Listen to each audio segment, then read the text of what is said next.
नमस्कार, मैं हूं डॉक्टर सनी गुप्ता। मेरे साथ मौजूद हैं दलजीत जी। इनको avascular necrosis of femoral head यानी कूल्हे की हड्डी का गलना, इनकी कूल्हे की हड्डी गलने लगी थी किसी कारणवश, और इन्होंने 2-3 जगह दिखाया था। इसमें एक डिस्ट्रिक्ट हॉस्पिटल और ऑर्थोपेडिक्स को भी दिखाया था। वहाँ पे मेडिसिन चली इनकी काफ़ी दिनों तक, पर मेडिसिन से इनका कोई रिलीफ नहीं मिल रहा था। तब इनको हमारे क्लिनिक के बारे में पता लगा कि हम लोग भी एवीएन का ट्रीटमेंट करते हैं, और फिजियोथेरेपी में एवीएन का बहुत ही सफल इलाज किया जाता है कुछ मशीन्स के थ्रू, जैसे शॉक वेव हो गया, पल्स इलेक्ट्रोमैग्नेटिक हो गया, और भी कुछ एक्सरसाइज और टेक्निक के थ्रू बहुत अच्छा इलाज किया जाता है। लेकिन ये इलाज तभी असर करता है जब आप सही टाइम पे आए ना, यानी ग्रेड 2, जब आपको पता लगे कि मेरे साथ कोई दिक्कत हो रही है। साथ में आप चाहे मेडिसिन चलाते रहें, लेकिन आप फिजियोथेरेपी लेंगे तो वो पूरी तरीके से क्योर हो जाएगा। उसको कभी भी ऑपरेशन कराने की ज़रूरत नहीं पड़ेगी, यानी उस कूल्हे की हड्डी को बदलवाने की ज़रूरत नहीं पड़ेगी। तो ऐसा ही कुछ हो रहा था दलजीत जी के साथ, और वो अपना एक्सपीरियंस शेयर करेंगे कि उनको कहाँ उन्होंने दिखाया और क्या क्या दिक्कत हुई और अब कैसी कंडीशन है। दलजीत जी। जी सर, हमारे बहुत दिनों से पेन हो रहा था, जो हमने डिस्ट्रिक्ट हॉस्पिटल में दिखाया।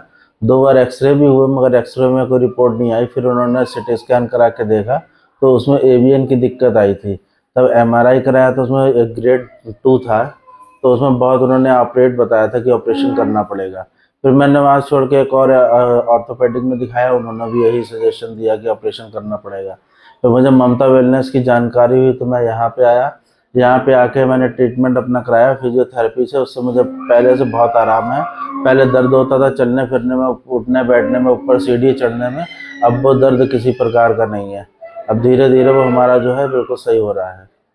अभी जैसे दलजीत जी कह रहे हैं कि उनका लगभग अब ठीक हो चुका है, उनको कोई प्रॉब्लम नहीं हो रही है।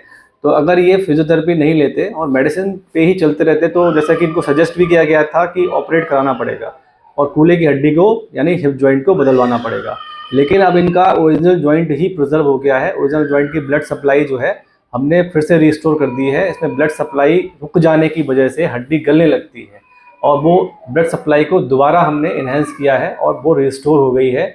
अब इनकी बोन स्ट्रेंथ प्रॉपर आ गई है, तभी इनको चलने में, उठने में, बैठने में ये सारी समस्याएं धीरे धीरे ख़त्म हो गई हैं। तो अब इनको इन फ्यूचर कभी भी ऑपरेट नहीं करवाना पड़ेगा।